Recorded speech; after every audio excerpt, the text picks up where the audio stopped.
Bien, merci Monsieur le Président. Merci à mesdames les intervenantes pour la qualité de leur présentation et de leur présence ici avec nous. À l'heure où nous nous parlons, la victoire de Donald Trump est donc effective et nous inquiète bien évidemment pour la liberté des Américains et pour les conséquences qu'elle aura dans différentes régions du monde. C'est aussi d'ailleurs une mauvaise nouvelle pour le monde, pour l'Europe, pour les femmes, pour le climat, mais aussi pour les démocraties. Quoi qu'il en soit, l'état de nos relations transatlantiques va évoluer. L'avenir de l'OTAN est questionné. Le soutien à l'Ukraine sera en partie révisé et nos relations commerciales seront modifiées. On a pu lire dans un article de Politico que certains responsables européens y verraient l'occasion pour l'Union européenne de se renforcer. Ces dernières années, il est vrai que l'Union a su trouver les ressources nécessaires et mettre ses divisions de côté pour faire bloc face à la pandémie du Covid-19, à la crise énergétique ou encore en soutien à l'Ukraine.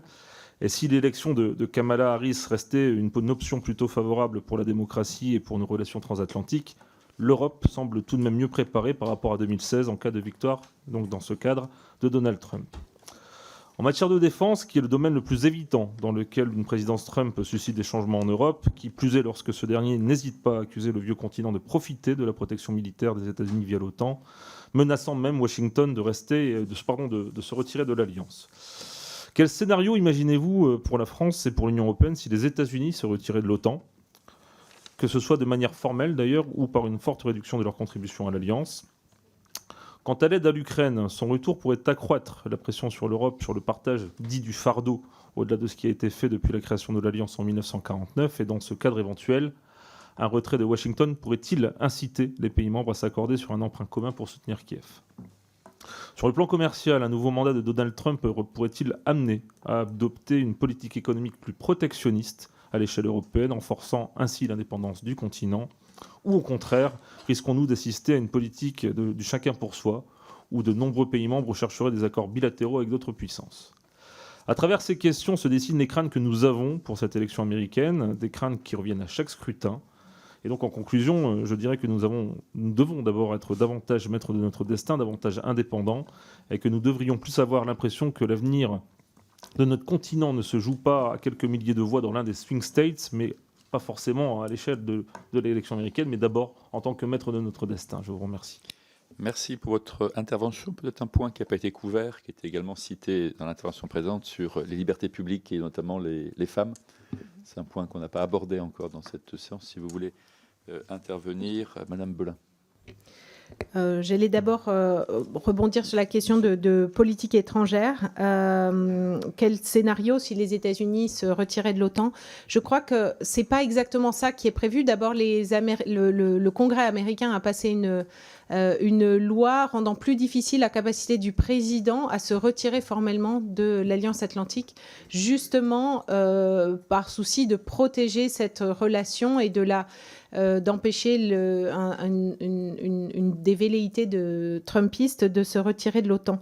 Ce qu'il peut plus concrètement faire, encore une fois, c'est prendre des décisions, d'abord des décisions budgétaires, c'est-à-dire sous-staffer l'OTAN, donc voir les Américains vraiment en retrait. Alexandra mentionnait tout à l'heure un OTAN dormant, donc où les Américains ne s'impliquent plus dans les décisions quotidiennes et plus non plus dans les décisions stratégiques, et dans le même temps